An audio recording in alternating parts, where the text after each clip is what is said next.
Halo semuanya, pernah kepikiran nggak sih tiap hari kita ngobrol atau debat panjang lebar, bahasa yang kita pakai ini bahasa Indonesia. Anehnya, bukanlah bahasa dari suku terbesar di Nusantara.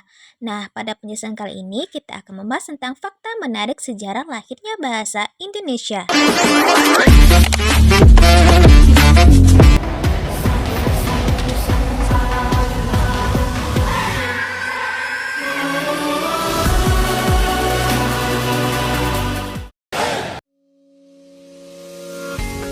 Teman-teman semua pada tahu nggak sih kalau kita punya 700 lebih bahasa daerah loh? Secara logika aja nih, kalau kita mau memilih satu bahasa nasional, harusnya yang dipilih itu bahasa dari kelompok mayoritas dong. Tapi tebak, apa yang terjadi? Yang terpilih malah bahasa Melayu, yang penutur aslinya waktu itu bahkan bukan mayoritas. Ini kan bertentangan banget. Gimana bisa? Sebuah bahasa yang bukan mayoritas malah kepilih buat nyatuin ratusan suku yang berbeda-beda. Faktanya lagi, bahasa Indonesia itu nggak lahir dari ketukan palu pemerintah kolonial, nggak juga diracik di ruang kelas sama akademisi, dan sama sekali nggak lahir dari sidang parlemen yang resmi. Bahasa kita ini lahir dari sumpah anak-anak muda, sumpah di momen yang nekat, sangat berbahaya dan penuh resiko. Buat paham seberapa nekatnya momen itu, kita harus tarik waktu mundur ke tahun 1928. Waktu itu, ratusan besar daerah benar-benar jadi tembok raksasa pemisah kita. Di Pulau Jawa aja, orang Sunda nggak nyambung ngomong sama orang Madura. Orang Batak bingung ngomong sama orang Bugis. Dan jujur aja, penjajah Belanda udah berkuasa lebih dari 3 abad tuh seneng banget deh kita begini. Mereka main strategi pecah belah atau bisa disebut dengan divide and impera. Kenapa? Ya, karena selama kita nggak bisa saling ngobrol, kita nggak bakal pernah bisa bersatu buat ngelawan. Tembok bahasa adalah senjata rahasia terbaik mereka.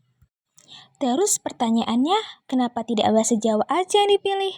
Padahal 40% populasi saat itu adalah orang Jawa, dan bahasanya juga super kaya. Jawabannya adalah dari kata hierarki. Bahasa Jawa itu punya unggah-ungguh atau tingkatan sosial. Bayangin aja nih, kamu harus mikir keras tentang status sosial lawan bicaramu sebelum memilih kata yang pas, terlalu ribet buat dijadikan bahasa pemersatu. Nah, beda cerita nih sama bahasa Melayu. Ini tuh murni bahasa pasar, bahasa tongkrongan pedagang yang netral dan demokratis. Dia nggak mandang kasta dan justru kemampuan buat menyetarakan semua orang. Inilah yang bikin dia jadi kandidat yang sempurna. Dan poin penting ini pernah dirangkum dengan sangat brilian oleh Muhammad Yamin, salah satu tokoh pemuda waktu itu. Dia bilang bahasa Melayu tidak memiliki beban hierarki, karena bahasa ini sudah dipakai berabad-abad sebagai bahasa transaksi dari ujung barat sampai timur Nusantara. Statusnya jadi benar-benar netral, nggak ada satu suku pun yang merasa kalau Melayu itu bahasa musuh atau bahasa penindas. Ia sudah jadi milik semua orang. Dengan gagasan nekat tadi tibalah kita di momen puncaknya 28 Oktober 1928 di Batavia yang sekarang kita sebut dengan Jakarta. Pemuda dari berbagai daerah kumpul, tapi ingat ya, ini bukan acara kumpul-kumpul santai. Kongres ini 100% ilegal di mata penguasa Belanda. Polisi rahasia mereka memantau setiap sudut dengan ketat. Siapapun yang berani ngomongin kemerdekaan terlalu keras, ancamannya langsung ditangkap saat itu juga. Ketegangannya benar-benar luar biasa. Tapi di tengah ancaman dan tatapan polisi rahasia, nyali mereka gak ciut loh. Mereka justru berani meneriaki 3 kalimat ikonik yang sebelumnya gak pernah terdengar di Nusantara. Mengaku bertumpah darah yang satu, berbangsa yang satu, dan yang ketiga mereka sepakat menjunjung bahasa persatuan bahasa Indonesia. Untuk pertama kalinya dalam sejarah, ratusan suku sepakat buat nurunin ego mereka masing-masing demi satu identitas yang baru. Nah, ini dia nih plot twistnya. Bahasa Melayu yang mereka sepakati hari itu sebenarnya bukan Melayu murni loh. Lah, kok bisa sih?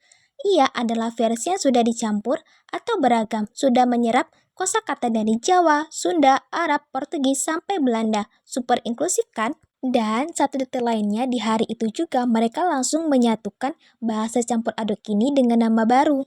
Pada Kongres Pemuda 1, Muhammad Yamin mengusulkan nama bahasa Melayu sebagai bahasa persatuan, tetapi Muhammad Tabrani menolak dan mengusulkan nama bahasa Indonesia. Di antara perbedaan pandangan tersebut, pada Kongres Pemuda 2, usulan dari Muhammad Tabrani yang menang.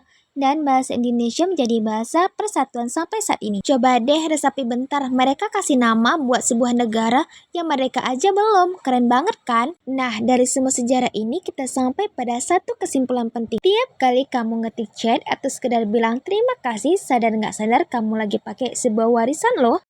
Yaitu warisan dari anak-anak muda yang dulu taruhan nyawa di bawah pengawasan penjajah.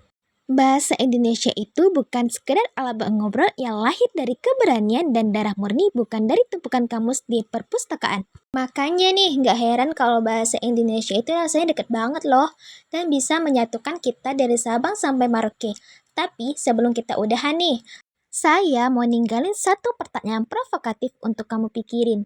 Coba bayangin kalau sejarah berbelok arah.